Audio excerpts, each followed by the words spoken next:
Hello friends, this is SP Singh and welcome to smarter everyday. My dear friends, आज का एक class आपके लिए बहुत हेल्पफुल, बहुत गजब, बहुत अच्छा होने वाला है, क्योंकि आज के इस क्लास में मैंने एक कॉमन टॉपिक जो सभी यूनिवर्सिटीज़ में कॉमन टॉपिक है, पाठ्यक्रम विकास में शिक्षक की भूमिका। सभी यूनिवर्सिटीज़ में कॉमन टॉपिक है, इसको मैंने इस क्लास में डिस्कस किया है। माय डियर फ्रेंड्स, जो कानपुर यूनिवर्सिटी के स्टूडेंट्स हैं उनका ये पेपर सेकंड है, पेपर सेकंड है आपका पाठ्यक्रम विकास एवं आकलन। और जो सीसीएस यूनिवर्सिटी वाले हैं उनका पेपर थर्ड है, ज्ञान भाषा और पाठ्यचर्या। वहां से ये टॉपिक है पाठ्यक्रम विकास में शिक्षक की भूमिका। बाकी यूनिवर्सिटीज के जो स्टूडेंट्स हैं वो अपना देख लें कि आपके किस पेपर का ये टॉपिक है। बाकी सबका कॉमन टॉपिक है, बहुत ही अच्छा, बहुत गजब टॉपिक है। इसको मैंने जो है कि खुद लिखा है, अपने हैंड रिटन से, हाथों से लिखा है इसको। बहुत अच्छा टॉपिक है और आशा करता हूं कि आप वीडियो को लाइक जरूर करेंगे आज, और पहले पूरा क्लास पढ़ लीजिए, एक एक पॉइंट को ध्यान से पढ़िएगा। बहुत ही गजब तरीके से मैंने इसमें समझाने का प्रयास किया है। और अगर आपको पसंद आता है तो प्लीज़ लाइक और एक कमेंट जरूर छोड़ के जाइएगा माय डियर फ्रेंड्स। और अगर आप मेरे यूट्यूब चैनल पर नए हैं तो प्लीज़ चैनल को सब्सक्राइब कर लीजिए, बेल आइकन प्रेस कर लीजिए, ताकि आने वाले हर वीडियो की नोटिफिकेशन आप तक पहुँच सके। तो चलिए माय डियर फ्रेंड्स, शुरू करते हैं आज का बेहतरीन क्लास, पाठ्यक्रम विकास में शिक्षक की भूमिका। बहुत ही अच्छा, बहुत गजब topic. So my dear friends, देखिए आपके सामने है एक बेहतरीन, बहुत ही अच्छा, बहुत ही प्यारा टॉपिक, पाठ्यक्रम विकास में शिक्षक की भूमिका। एक ऐसा टॉपिक जो मोस्टली एग्जाम्स में पूछा जाता है। Role of teacher in curriculum development, पाठ्यक्रम विकास में एक शिक्षक क्या रोल प्ले करता है, क्या भूमिका निभाता है, आज हम इसी पर डिटेल में चर्चा करने वाले हैं। बहुत ही अच्छे, बहुत ही प्यारे वर्ड्स में मैंने इसको लिखा है और बहुत ही इजी लैंग्वेज में लिखा है। आशा करता हूँ कि आप बहुत पसंद करेंगे इस वीडियो को और लाइक करके जाएंगे, कमेंट करके जाएंगे। और चलिए शुरू करते हैं आज का एक बेहतरीन टॉपिक।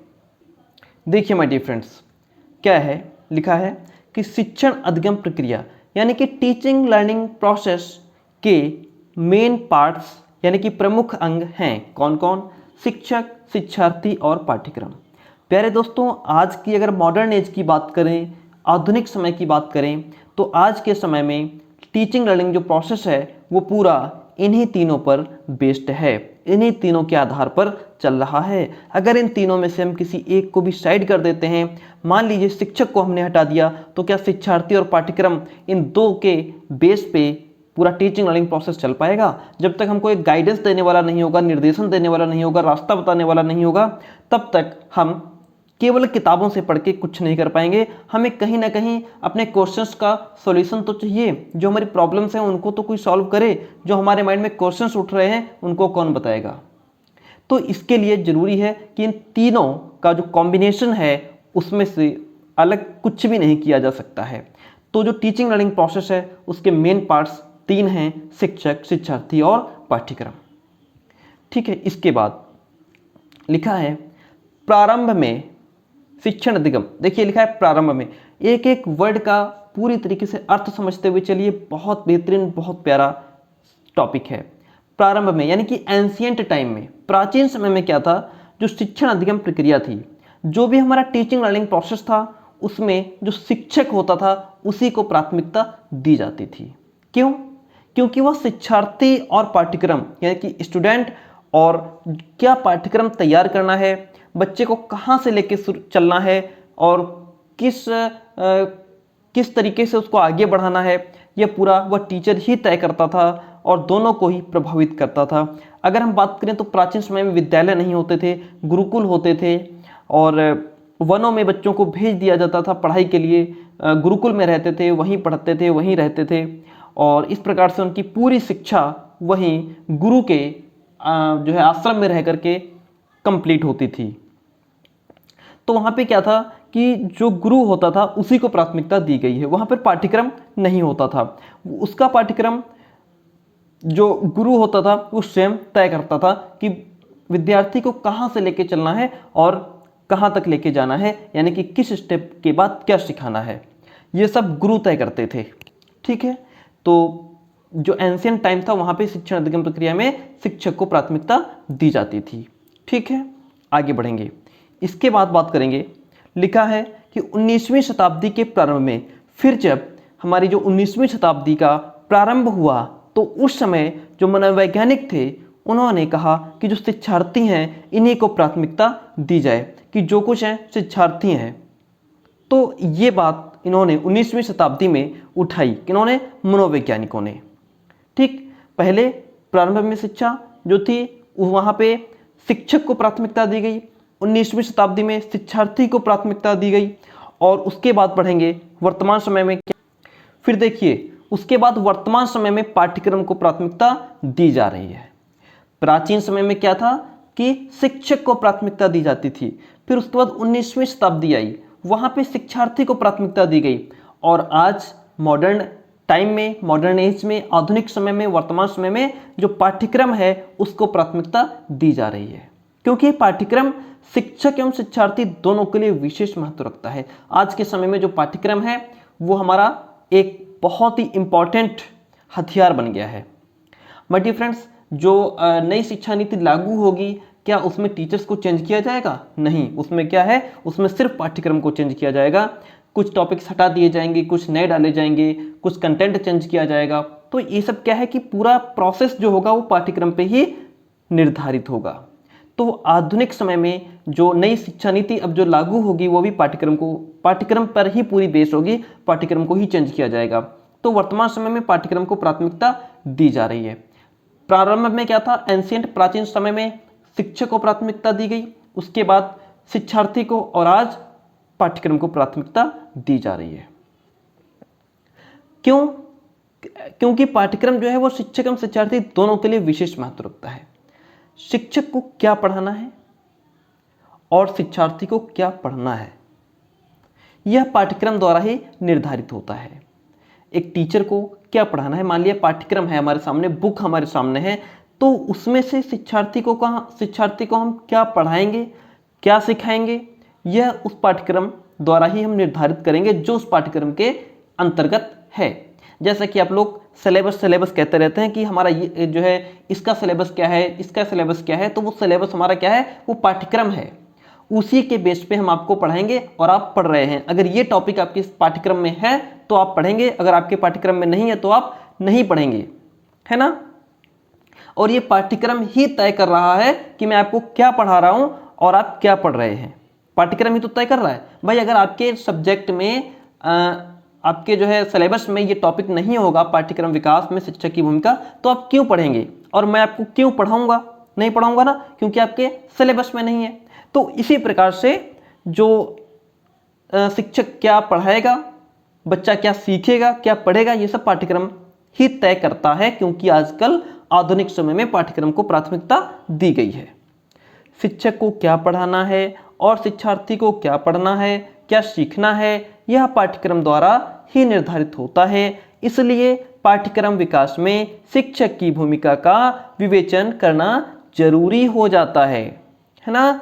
शिक्षक की भूमिका का जो एनालिसिस है, पूरा जो उसका विवेचन है, विश्लेषण है, वो क्या हो जाता है, इंपॉर्टेंट हो जाता है। बढ़ते हैं आगे।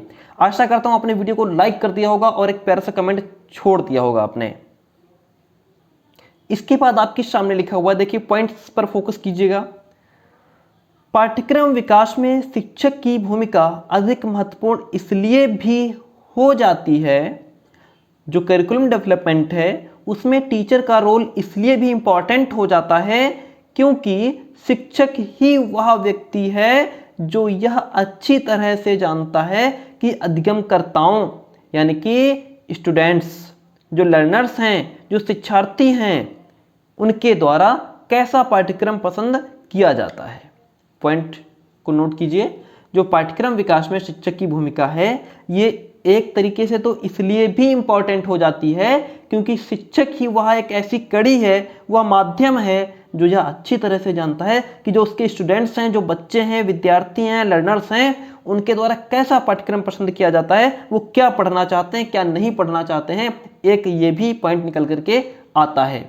तो वहाँ पर भी टीचर जो टीचर है वही स्टूडेंट्स के ज़्यादा कांटेक्ट में रहता है, टच में रहता है, तो उसको पता होता है कि शिक्षार्थी किन चीज़ों को ज़्यादा पसंद करते हैं और कैसा टॉपिक, कौन सा टॉपिक ज़्यादा बच्चों को दिया जाए जिसमें बच्चे ज़्यादा इंटरेस्ट लेते हैं। ठीक है, बढ़ेंगे आगे। क्योंकि शिक्षक जो है वह अधिगमकर्ताओं यानी कि लर्नर्स से प्रत्यक्ष रूप से जुड़ा होता है।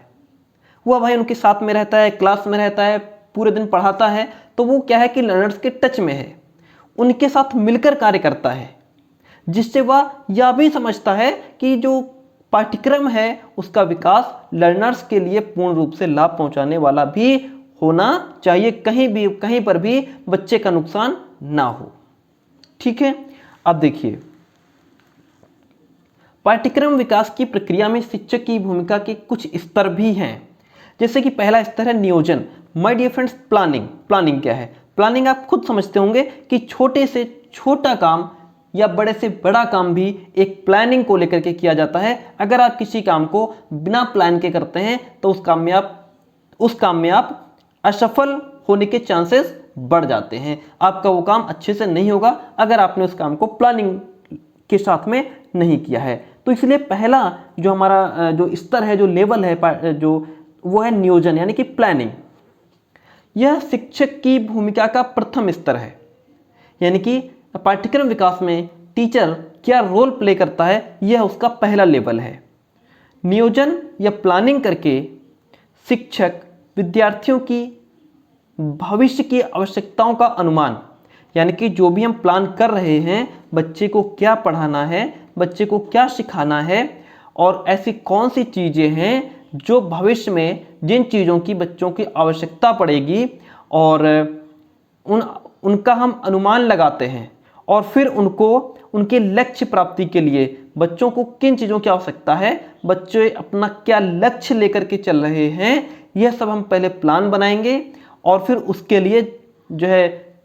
लिए किए जाने वाले प्रयासों को उनके अनुरूप हम ढाल सकेंगे। माय डियर फ्रेंड्स, इस पॉइंट को मैं एक बार अपने आप बता दूं। देखिए यहाँ पर क्या है कि जो शिक्षक है वो जो प्लान बनाएगा वो बच्चों की भविष्य की आवश्यकताओं को ध्यान में रखते हुए, बच्चों के लक्ष्य क्या हैं उनको ध्यान में रखते हुए जो है प्लान बनाएगा कि बच्चों का लक्ष्य प्राप्त हो जाए और जो बच्चों की आवश्यकताएं हैं वो भी फुलफिल होती रहें, पूर्ण होती रहें। तो इस प्रकार से हम अपने प्रयास करेंगे और उसी को ध्यान में रखते हुए प्लान बनाएंगे। ये पहला पॉइंट था, हमारा पहला लेवल था। आगे बढ़ेंगे। My dear friends, second level है हमारा सृजन यानी कि क्रिएशन। भाई ये तो बहुत एक बड़ी चीज़ है सृजन, किसी चीज़ का क्रिएशन करना, किसी चीज़ को क्रिएट करना, उत्पन्न करना, ये इसका सेकंड लेवल होगा। पाठ्यक्रम विकास में शिक्षक की भूमिका का अन्य स्तर सृजन का है। जो अदर लेवल है, जो एक अगला लेवल है, वो है सृजन। क्योंकि शिक्षक ही अपने शिक्षण में पाठ्यक्रम का प्रयोग करता है। जो एक टीचर होता है वही तो अपने टीचिंग में कैरिकुलम का डेवलपमेंट करता है, इसलिए पाठ्यक्रम की रचना या पाठ्यक्रम का सृजन में उसकी एक भूमिका आवश्यक है। किसकी? टीचर की भूमिका बहुत आवश्यक है। आगे बढ़ेंगे। परावर्तन। देखिए मैंने अपनी पूरी जी जान लगा दी है आपको समझाने में, और उसके बाद भी अगर समझ ना आए तो फिर कुछ कहा नहीं जा सकता। और अगर आप उसके बाद भी मेरी मेहनत को लाइक ना करें, वीडियो को लाइक ना करें, तो क्या कहा जा सकता है। अगला पॉइंट है परावर्तन, रिफ्लेक्शन। देखिए क्या गजब का पॉइंट है। परावर्तन जो है यह शिक्षक की भूमिका का एक अन्य स्रोत है, एक अन्य लेवल है, जो कि पाठ्यक्रम की कमियों को खोजने में शिक्षक की बहुत हेल्प करता है। जो रिफ्लेक्शन है, जो परावर्तन है, यह वह चीज़ है जिससे जो शिक्षक है वह पाठ्यक्रम के अंतर्गत क्या कमियां हैं उनको खोजने में मदद करता है, शिक्षक की हेल्प करता है। परावर्तन न केवल विशिष्ट पाठ्यक्रम में सुधार हेतु सेवा कर सकता है, बल्कि नए पाठ्यक्रम के सृजन में भी निर्देशित करता है कि नए अगर पाठ्यक्रम का हम निर्माण कर रहे हैं तो उसको किस तरीके से उसका क्रिएशन किया जाए, किस तरीके से उसको बनाया जाए, इसमें भी रिफ्लेक्शन एक इंपॉर्टेंट रोल प्ले करता है। माय डियर फ्रेंड्स, आगे देखिए, आपके सामने बेहतरीन पॉइंट लिखा हुआ है, उपयुक्त विवेचन। यानी कि अब तक हमने जो भी कुछ पढ़ा उससे ये स्पष्ट होता है कि जो करिकुलम डेवलपमेंट है उसमें शिक्षक की भूमिका बहुत महत्वपूर्ण है, क्योंकि शिक्षक पाठ्यक्रम का विकास करने, उसको क्रियान्वित करने उसका आकलन करने और संशोधित करने में आवश्यक भूमिका का निर्वहन करता है। माय डियर फ्रेंड्स, बहुत ही अच्छा, बहुत ही प्यारा, और शायद मैंने अपनी जान लगा दी है इसको समझाने में, उसके बाद भी आप लाइक ना करें तो गलत बात है। प्लीज़ वीडियो को लाइक कीजिए, चैनल को सब्सक्राइब कीजिए, बेल आइकन प्रेस कर लीजिए, ताकि जो अगला मैं टॉपिक देने जा रहा हूं, बेहतरीन, बहुत ही गजब टॉपिक, वो आप तक पहुंच सके।